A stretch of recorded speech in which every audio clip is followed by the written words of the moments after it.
el sexto libro de la Biblia en su orden y lo llamamos Visión para Vivir. La semana pasada veíamos lo importante que es que el Señor derrote la idolatría de una visión en nuestro corazón. Esas visiones materiales, educativas, que son tan importantes también, pero que a veces se vuelven idolátricas, ya sea porque las conseguimos o porque no las conseguimos. Y veíamos a Moisés en la cima de la montaña siendo transformado para ver no solo que su visión se encuadra en la gran visión, en la macrovisión de Dios, sino que también es necesario que nuestro corazón vibre por la visión de las promesas futuras de Dios, el reino de Dios en su manifestación plena, más allá de la muerte. Bueno, hoy vamos a hablar de que la visión no es solo un plan del futuro que Dios tiene para nosotros, sino que la visión también es una forma de ver. Eso es lo esencial de hoy. La visión es una forma de ver. Y es esencial que esa forma de ver esté marcada por la gracia de Dios.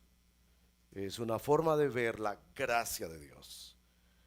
Y es viviendo esa gracia inmerecida que podemos también dar gracia a otras personas. Y precisamente vamos al capítulo 2 del libro de Josué. Les va a encantar esta historia, maravillosa historia de la palabra del Señor. Leámosla, capítulo 2 del libro de Josué. Leo para el beneficio de todos, la página 201, en las Biblias de las que disponemos en la iglesia. En la iglesia tengan la libertad de tomarlas para el uso público, si no, enciendan sus equipos móviles. En Josué capítulo 2 dice así la palabra del Señor. Luego Josué, hijo de Nun, envió secretamente desde Sitín a 2 espías. Miren pues, historias de espías, con la siguiente orden: vayan a explorar la tierra, especialmente Jericó. Cuando los espías llegaron a Jericó, se hospedaron en la casa de una prostituta, miren pues, llamada Rahab. En la Reina Valera no usan la H por J como en esta traducción, entonces va a ser Rahab, aquí es Rahab. Pero el rey de Jericó se enteró de que 2 espías israelitas habían entrado esa noche en la ciudad para reconocer el país, así que le envió a Rahab el siguiente mensaje: echa fuera a los hombres que han entrado en tu casa, pues vinieron a espiar nuestro país. Pero la mujer, que ya había escondido a los espías, le respondió al rey: es cierto que unos hombres vinieron a mi casa, pero no sé quiénes eran ni de dónde venían. Salieron cuando empezó a oscurecer a la hora de cerrar las puertas de la ciudad y no sé dónde se fueron. Vayan tras ellos, tal vez les den alcance. En realidad, la mujer había llevado a los hombres al techo de la casa y los había escondido entre los manojos de lino que allí secaba. Los hombres del rey fueron tras los espías por el camino que lleva a los vados del río Jordán. En cuanto salieron, las puertas de Jericó se cerraron. Antes de que los espías se acostaran, Rahab subió al techo y les dijo: yo sé que el Señor les ha dado esta tierra y por eso estamos aterrorizados. Todos los habitantes del país están muertos de miedo ante ustedes. Tenemos noticias de cómo el Señor secó las aguas del Mar Rojo para que ustedes pasaran después de haber salido de Egipto. También hemos oído cómo destruyeron completamente a los reyes amorreos Sihón y Og al este del Jordán. Por eso estamos todos tan amedrentados y descorazonados frente a ustedes. Yo sé que el Señor y Dios es Dios de dioses, tanto en el cielo como en la tierra. Por lo tanto, les pido ahora mismo que juren en el nombre del Señor que serán bondadosos con mi familia como yo lo he sido con ustedes. Quiero que me den como garantía una señal de que perdonarán la vida de mis padres, de mis hermanos y de todos los que viven con ellos. Juren que nos salvarán de la muerte. Juramos por nuestra vida que la de ustedes no correrá peligro, contestaron ellos. Si no nos delatas, seremos bondadosos contigo y cumpliremos nuestra promesa cuando el Señor nos entregue el país. Entonces Rahab los bajó por la ventana con una soga, pues la casa donde ella vivía estaba sobre la muralla de la ciudad. Ya les había dicho previamente: huyan rumbo a las montañas para que sus perseguidores no los encuentren. Escóndanse allí por 3 días hasta que ellos regresen, entonces podrán seguir su camino.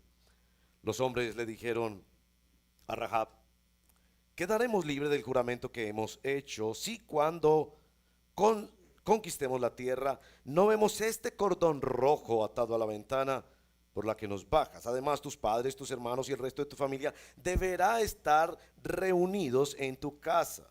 Quien salga de la casa en ese momento será responsable de su propia vida y nosotros seremos inocentes. Solo nos haremos responsables de quienes permanezcan en la casa. Si alguien se atreve a ponerle la mano encima, conste que si nos delatas, nosotros quedaremos libres del juramento que nos obligaste a hacer. De acuerdo, respondió Rahab, que sea tal como ustedes han dicho. Luego los despidió, ellos partieron y ella ató el cordón rojo a la ventana. Los hombres se dirigieron a las montañas y permanecieron allí 3 días hasta que sus perseguidores regresaron a la ciudad. Los habían buscado por todas partes, pero sin éxito. Los 2 hombres emprendieron el regreso bajando de las montañas, vadearon el río y llegaron a donde estaba Josué, hijo de Nun. Allí le relataron todo lo que les había sucedido. El Señor ha entregado todo el país en nuestras manos. Todos sus habitantes tiemblan de miedo ante nosotros. Hermanos y hermanas, esta es la palabra del Señor. Oremos. Señor, pedimos que por favor nos hables de tu gracia hoy.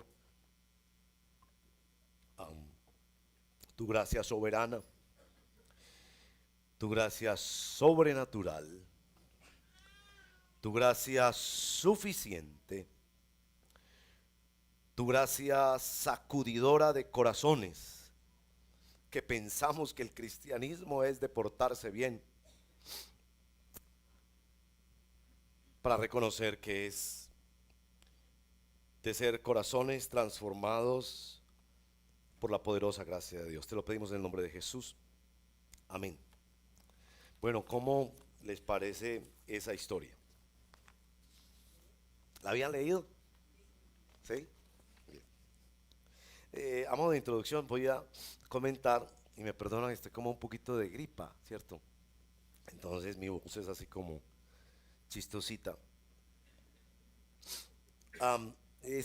Voy a introducir con este pensamiento. ¿Por qué no le enseñamos esta historia a los niños en la iglesia?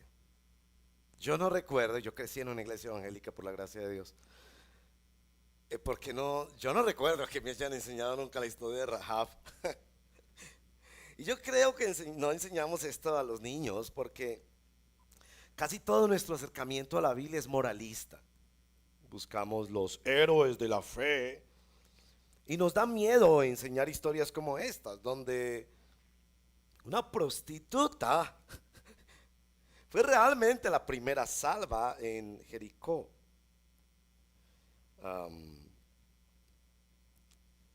Bueno, y también porque los maestros de escuela dominical se van a ver en situaciones muy embarazosas. Imagínense, el niño de escuela dominical preguntándole a la maestra, ¿y qué es una prostituta?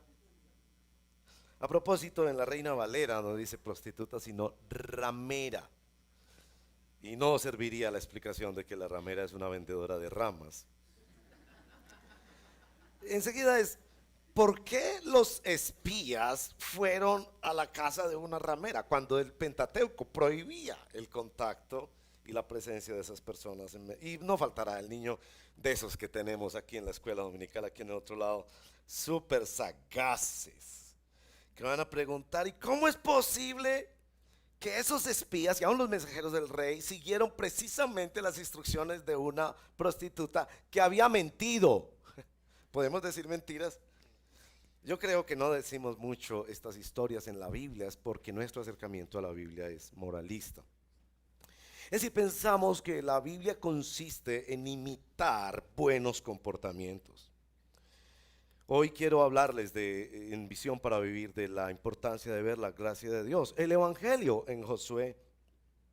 Y por qué esta historia, que al principio sería chocante para nosotros, es fundamental y es razonable y comprensible, porque es de hecho la primera narración en la tierra de la promesa. En primer lugar, quiero comentar ese por qué Josué 2. En principio, uno pensaría de que es innecesario, extraño, quizás inclusive escandaloso que sea la primera narración en el libro de Josué. Pues innecesario porque la estrategia de enviar dos espías no arrojó más resultados que saber que el pueblo de la tierra estaba aterrorizado por ellos. Pero perdón, en el libro de Deuteronomios les habían dicho una y otra vez que eso sería lo que Dios haría. No había sorpresa para ellos en que Dios pondría terror, miedo y temblor en las naciones que ellos conquistarían. ¿Cuál fue la información nueva? ¿Qué evidencia tuvieron ellos que les hubiera servido para la batalla? Realmente nada, fuera de confirmar que les tenían miedo. Uno se pregunta que también es un poco extraño que Josué no hubiera enviado 12 espías, 12 como lo hizo Moisés. Recuerden que Moisés envió 12 y solo dos fueron fieles. Entonces uno se pone a pensar, posiblemente Josué envió dos pensando, voy a enviar solo los dos que yo creo que van a ser fieles. Pero también es extraño porque era correr un riesgo. Los espías que había enviado Moisés habían dicho, la tierra es extraordinaria. Habían traído frutos de la tierra, pero hay gente muy grande, hay hasta gigantes y son más fuertes que nosotros. Pero no, era el riesgo de que estos espías vinieran diciendo lo mismo. Es buena tierra, pero... Y recuerden que el haberle creído a los 10, a la mayoría, había sido precisamente la rebeldía de Israel por la que fue juzgada por 40 años. Haberle creído a la mayoría. Y usted y yo le creemos a la mayoría. Así que había un riesgo aquí, era bastante extraño. En segundo lugar, era extraño también porque era es una prostituta, una mujer prostituta la protagonista de esta historia. No se dicen los nombres, por ejemplo, de los espías, ni de los emisarios del rey, ni del rey. Solo el nombre de Josué, Jesús, y el nombre de Rahab. Bueno, pero no solo es innecesario y extraño al parecer, sino absolutamente escandaloso. El texto, nos dicen los estudiosos, está marcado por la ironía y el humor, pero más allá es el escándalo. Este texto de Josué era la historia patria de Israel. Así aprenderían ellos sobre su independencia, sobre sus grandes hechos de la historia, sobre la fundación de su nación. Y la primera historia para fundar su nación es la de una prostituta que creyó y que dio instrucciones a los enviados de Josué. Una y otra vez los padres repetirían a sus hijos esta historia escandalosa. Este es el punto. Porque la gracia de Dios es escandalosa,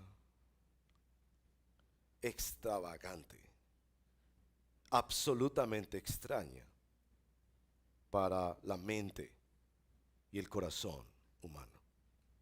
Si nosotros hubiéramos relatado esta historia, hubiéramos empezado por hechos mucho más notables, como en el capítulo 5, cuando se circuncidan, renuevan la Pascua, aparece el comandante del ejército del Señor. Esas eran historias mucho más interesantes para ponerlas como entrada al libro de la narración de su historia nacional.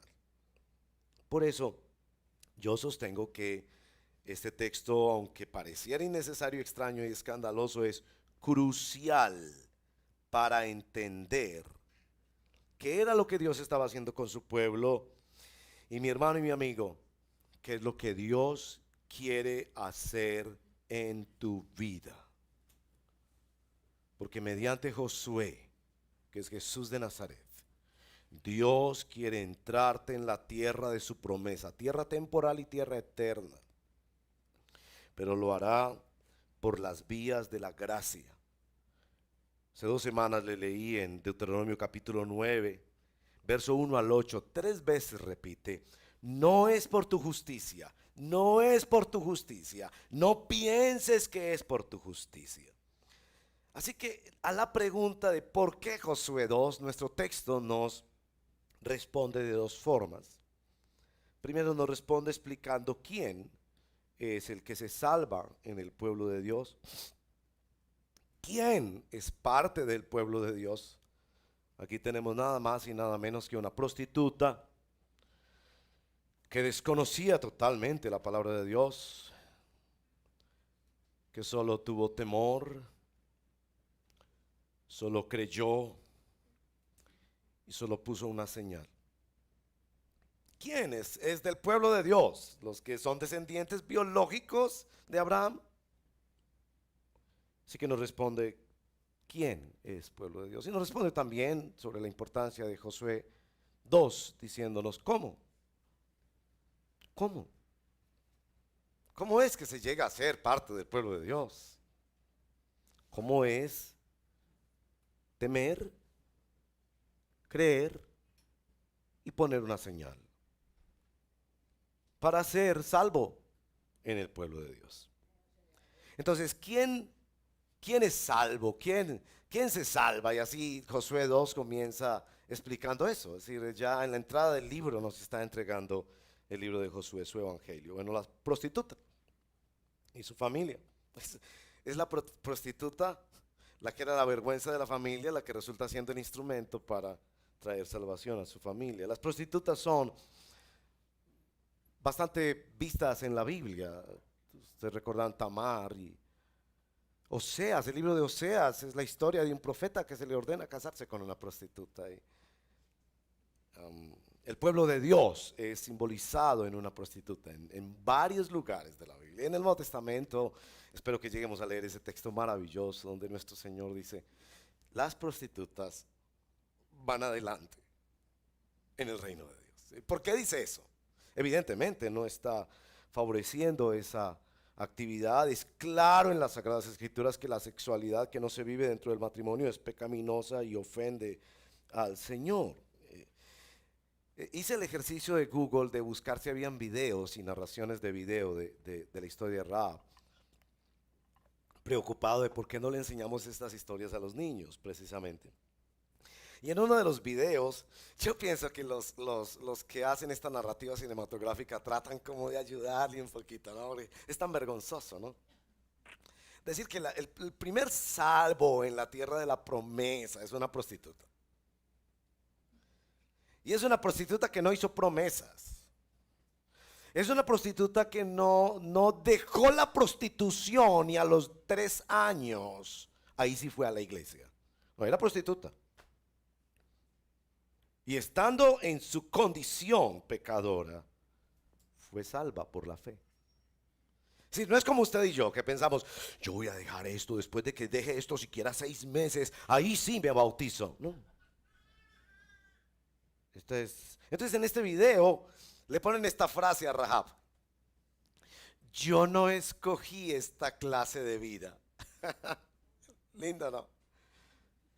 Porque en esta época que hay tanta preocupación por la trata de personas y todo esto, se trata de encontrar alguna razón para que la persona pueda como justificar su pecado. Pero noten, es precisamente cómo se abre el Nuevo Testamento. En Mateo capítulo 1, en la historia de la genealogía del Señor Jesucristo se mencionan 4 mujeres. Ninguna realmente tenía una historia de vida muy interesante, pero 2 de ellas, prostitutas. Tamar se hizo prostituta, o sea, para tener un hijo con el suegro. Y está la narración también de Rahab. Pero el Nuevo Testamento también nos menciona en Hebreos capítulo 11, verso 31, en los héroes, en la lista de héroes de la fe, a Rahab. En el mismo libro de Josué, capítulo 6, verso 22 al 25, narra el cumplimiento de la promesa que hicieron los espías. Y esta es la frase: desde entonces Rahab y su familia viven con el pueblo de Dios. ¿Quién es el que se salva? Y es quien tiene fe, quien cree en la promesa. Ahora, quiero detenerme un poco en esos 3 factores de fe de la vida de Rahab. Y Si me permiten ir con ustedes a un texto que yo espero que en su lectura de la Biblia los haya confundido un poco, porque la Biblia opera a partir de nuestra confusión. Porque la gracia no tendría otro efecto en nosotros sino confundirnos. Y Santiago capítulo 2, verso 14 al verso 26, voy a leer este texto, pero les ruego por favor que noten aquí la relación entre fe y obras en primer lugar. Y en segundo lugar, que los dos ejemplos que Santiago piensa para hablar de la fe es Abraham y bien, estuvo a punto de matar a su hijo por la fe. Ese ejemplo nos gusta. Pero el segundo gran ejemplo que pone es precisamente la historia de esta prostituta. Noten esos dos factores en Santiago capítulo 2, verso 14 en adelante. Hermanos míos, ¿de qué le sirve a uno alegar que tiene fe y no tiene obras? ¿Acaso podrá salvarlo esa fe? Supongamos que un hermano o una hermana no tiene con qué vestirse y carece de alimento diario. Y uno de ustedes les dice, que les vaya bien, abríguese y comas hasta saciarle, pero no le da lo necesario para el cuerpo. ¿De qué le sirve eso? Así también la fe por sí sola, si no tiene obras, está muerta. Sin embargo, alguien dirá, tú tienes fe y yo tengo obras. Pues bien, muéstrame tu fe sin tus obras y yo te mostraré mi fe, la fe por mis obras. ¿Tú crees que hay un solo Dios? Magnífico. También los demonios creen y tiemblan. Qué tonto eres. ¿Quieres convencerte de que la fe sin las obras es estéril? No fue declarado nuestro padre Abraham, no fue declarado justo nuestro padre Abraham por lo que hizo cuando ofreció sobre el altar a su hijo Isaac. A propósito, él no lo hizo, lo ofreció. Verso 22. Ya lo ves. Su fe y sus obras actuaban conjuntamente y su fe llegó a la perfección por las obras que hizo. Así se cumplió la escritura que dice, le creyó Abraham a Dios y esto se le contó, se le tomó en cuenta como justicia y fue llamado amigo de Dios. Como pueden ver, a una persona se le declara justa por las obras, no solo por la fe. Verso 25, segundo ejemplo que se le ocurre a Santiago. De igual manera, no fue declarada justa por las obras aún la prostituta, se subraya prostituta, no ignora eso, Rahab, cuando hospedó a los espías y les ayudó a huir por otro camino. Pues como el cuerpo sin el espíritu está muerto, así también la fe sin las obras está muerta. Ahora, este es de esos textos de la Biblia que los cristianos debemos entender con mucha precisión. ¿Cuál es el lugar de las obras? ¿Cierto? Como Lutero decía, somos salvos por sola fe, pero la verdadera fe nunca está sola. Ahora, ¿cuál es la obra que hizo Rahab? ¿Cuál fue la obra de su fe? En el caso de Abraham, ofrecer a su hijo, que finalmente no lo ofreció. Solo estuvo dispuesto a creer en Dios. Hasta el extremo, único en las Escrituras, emblemático y visionario de la entrega de nuestro Señor Jesucristo, porque fue en el mismo lugar donde el Señor murió. Pero aquí está el ejemplo de Rahab, Rahab la prostituta. ¿Qué fue lo que ella hizo? Tres cosas, y si regresan conmigo al texto, se las quiero mostrar, porque si usted escucha el mensaje del día de hoy, conocerá el Evangelio en el libro de Josué. Lo primero, en verso 9 en adelante, Rahab le cuenta a los espías que toda la tierra estaban aterrorizados, y especialmente el verso 11, estamos amedrentados y descorazonados. Primera expresión de fe de Rahab fue el miedo. Me gusta siempre decir eso, el Evangelio ha de saber amargo para poder saber dulce. No puedes acercarte a Dios si tú piensas que Dios solamente es un viejito bondadoso que va a hacerte favores y milagros.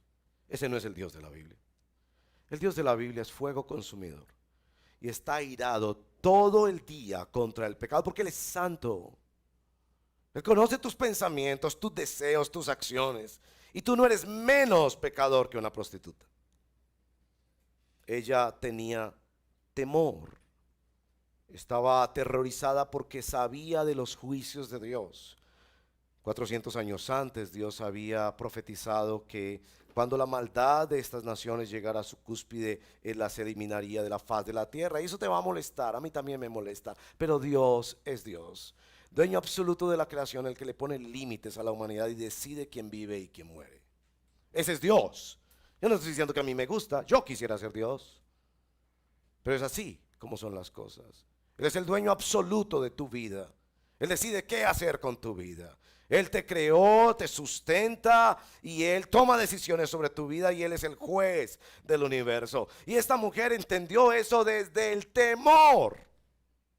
No empezó a buscar explicaciones filosóficas sobre cómo defenderse de la idea de un Dios que tiene ira. No, porque Dios es amor. Sí, Dios es amor, pero también Dios tiene ira justa y santa contra el pecador. Ella entendió eso muy bien. Estaba tan atemorizada mi amigo y mi amiga que estuvo dispuesto a arriesgarlo todo. Como cuando el médico te dice, tienes una enfermedad terminal, la única respuesta para esa enfermedad terminal es una operación que vale 50 millones de pesos. Y tú sales a vender lo que sea y a hacer lo que sea y lo arriesgas todo por tu vida. ¿Por qué? Porque le temes a esa enfermedad. Ella temía al juicio santo y justo de Dios. En segundo lugar, creyó. Verso 11 y 12 es claro que ella creyó que el Señor les entregaría la tierra a este pueblo. Ella creyó que Dios actuaría y que Dios tenía un pueblo en la historia y que ese pueblo en la historia era el único pueblo que iba a prevalecer en ese momento de la historia y al final de toda la historia. Ella creyó. No tenía tanta información como tú tienes y decidió creer. No había participado en asuntos religiosos del pueblo de Dios hasta donde sabemos, pero creyó. No tenía la evidencia para responderle a todos sus amigos, especialmente a sus amigas, que se burlarían de ella, pero creyó. Tuvo temor de Dios, creyó en Dios. Y escuche bien esto porque es donde más quiero enfatizar hoy y es en el asunto de que ella pidió una señal. Miren por favor el verso número 12 al final. Quiero que me den como garantía una señal. Verso 14, los espías le prometen que su vida no correrá peligro. Parece que había un diálogo sobre la señal porque al verso 18 en adelante aparece la idea del cordón rojo que ella debería poner, un símbolo. Algunas cosas sobre este asunto del símbolo. En primer lugar, el símbolo no lo escogió ella. Ustedes me darán la garantía y ellos le dijeron, esta es la señal. Ella puso su esperanza en lo que ese símbolo representaba. Era un símbolo de identificación. Estaría en la ventana de la muralla, como leímos, colgado allí un cordón rojo, para estar diciéndole al pueblo de Dios que entraría, aquí estoy yo, la persona que necesita ser rescatada de esta perversa generación. La persona que necesita ser salva está aquí. Esto es un símbolo de identificación. A propósito, todos nosotros dependemos mucho de símbolos. Nos gustan mucho los símbolos en la ropa, por ejemplo, en los carros. Si tienes un restaurante, ese certificado de una institución que certifica que has aprobado cierta normatividad es un símbolo. Tú lo pones allí también para comunicar que has recibido alguna clase de aprobación, alguna clase de promesa o de compromiso. Y es precisamente eso lo que quiero terminar hoy, porque en Mateo capítulo 21, verso 21 al 23, al 28 al 32, el Señor cuenta la historia que concluye, no voy a leer ese texto por el tiempo, pero concluye con esto de que las prostitutas van adelante en el reino de Dios.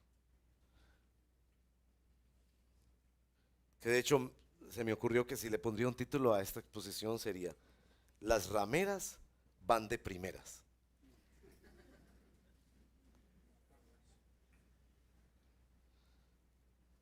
Ella tuvo miedo, ella creyó, ella puso un símbolo. Hoy y el miércoles veremos los dos símbolos de la fe cristiana. Esta mañana compartiremos de la Santa Comunión.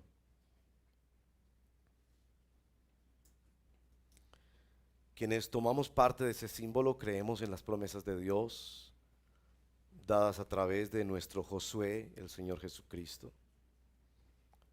Y en eso el capítulo 2 de Josué no deja de ser hermosamente escrito, porque comienza en Josué, termina en Josué. Es Él el que manda a los mensajeros. Es sobre su liderazgo que descansa la promesa. Tantas cosas que podríamos decir de Cristo. Casi que uno quisiera dejarse seducir por la tentación del cordón rojo para decir que toda la historia de la revelación bíblica está marcada por un hilo rojo, la sangre de nuestro Señor Jesucristo. Eso sería un poquito atrevido y alegórico como para decirlo, pero es a causa de nuestro Señor Jesucristo que podemos entrar en la tierra de la promesa.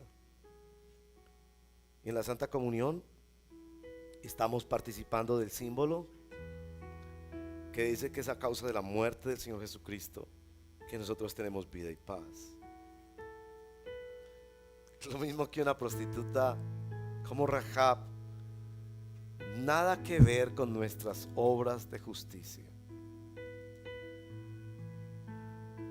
Próximo miércoles participaremos del bautismo y quiero, antes de pasar a la Santa Cena, hacer una aplicación particular sobre el bautismo. Algunos de ustedes no se bautizan porque están esperando a corregir su conducta antes de poner sobre su vida el símbolo de su fe. Y nuestro texto de hoy nos muestra un caso que no fue así, porque esa es una lectura moralista de la Biblia. Esta mujer era de plano una prostituta. Su vida estaba llena de vergüenzas, de culpas, de cosas muy difíciles de cambiar. Esta decisión para ella implicó una cantidad de cosas que cambiar, pero ella no se preocupó por esas cosas. Es hermoso el verso número 21, porque cuando ellos salen dice: los despidió y ellos partieron, y ella ató inmediatamente, quiere decir el texto, ató el cordón rojo a su ventana. También quiero desafiarte a ti que no te bautizas, porque no tienes problema en participar en la Santa Comunión, pero sí tienes problema en participar en el bautismo. Y así como decimos que este es el banquete de los pecadores y es el banquete de la gracia, el bautismo como señal del pacto lo es. Llegamos en arrepentimiento y fe al Señor Jesucristo a identificarnos y decir: aquí está el que necesita ser salvo por la promesa de Dios en Cristo Jesús. Yo no estoy prometiendo que cambiaré mi conducta, aunque sé que cuando sea inscrito en el pueblo de Dios, Él se ocupará de cambiar mi conducta, pero yo no estoy anteponiendo que voy a cambiar mi conducta. Yo voy a entregar mi vida al Señor y confiar en su promesa. Así que quiero desafiar especialmente a quienes entre ustedes no se han bautizado. y ponen una cantidad de cosas. Quizás no lo ponen para la Santa Comunión, pero sí para el bautismo. Rahab tuvo miedo de que venía el juicio de Dios. Rahab creyó que hay un pueblo que Dios salva por su promesa en Cristo Jesús. Rahab puso el símbolo. Por supuesto, ese símbolo no representa nada a menos que haya algo en nuestro corazón. Pues yo te estoy diciendo, cerca de ti está la palabra, en tu boca y en tu corazón, como el texto de nuestra liturgia hoy. Escoge la vida. Arriésgalo todo por Cristo. Cuando nos sumergimos en las aguas del bautismo, estamos renunciando a nuestra vida para tomar la vida de Cristo y vivir solo para Él. Y digo eso en una razón muy aplicativa. Si tú no te has bautizado y crees en el Señor Jesucristo como tu Señor y tu Salvador, el miércoles, entrégate al Señor en el bautismo, el miércoles. Tal vez necesitamos hablar un poquito y darte unos textos de la Biblia para que leas, pero no es más. Ahora la aplicación para todos nosotros. Yo les decía al principio que una visión para vivir no es solo un plan basado en las promesas de Dios para el futuro, sino una forma de ver la vida. Josué 2 nos da una forma de ver la vida. Y esta es la forma de ver la vida. La gracia de Dios. Si tú y yo estamos aquí hoy es por la gracia de Dios. Y si estamos tú y yo hoy aquí es para dar gracia de Dios. Y es hermoso en el capítulo 6 cuando Josué recibe a Rahab y a su familia en el pueblo de Dios, sin pedir nada más, que hubieran creído en la promesa de Dios y hubieran puesto la señal de aquí está quien necesita ser rescatado. Y así fueron salvos por el Señor.